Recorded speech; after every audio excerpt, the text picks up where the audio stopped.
perfect for what we're doing here, and the mesh will just cover up these two holes that are down at the bottom here. So what I like to do, it has a sticky adhesive on the back, so you just want to cover over the hole, and then just apply some pressure, smooth it out.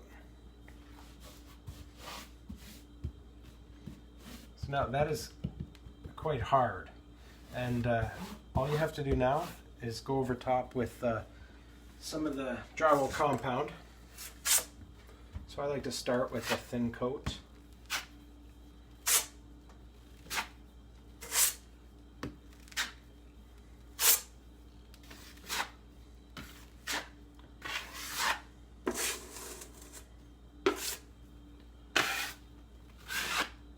Just using my drywall knife for starters.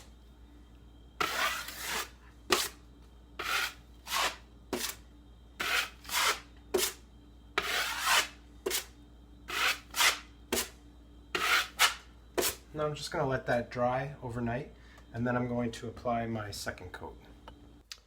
Okay, now that the drywall compound is nice and cured, you're ready to put your second coat on. For the second coat, if there is a bit sticking up, just give it a light sanding.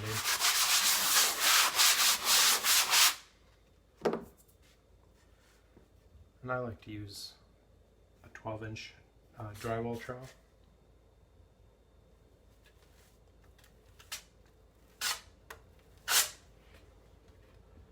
All you want to do is really feather it out.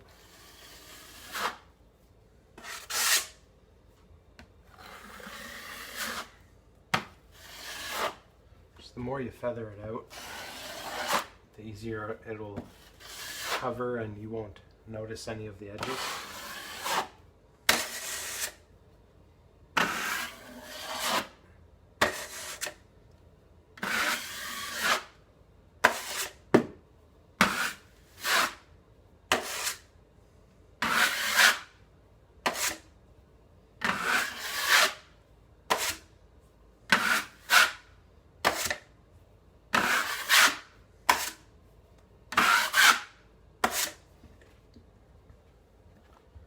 So you just want it to be nice and feathered out, so it's very, very thin.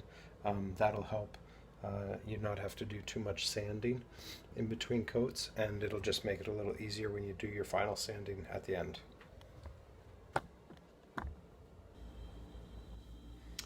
Okay, now that the last coat is dry, now I put it on so thin, it just needs a very light sanding. I just will use a sanding block with a light grit on it, and just to smooth it out a bit.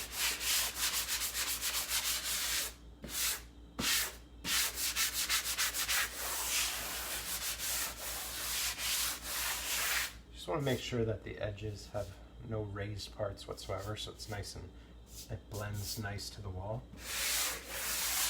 Because the slightest little edge you'll notice. The whole idea is to get it as flat as possible.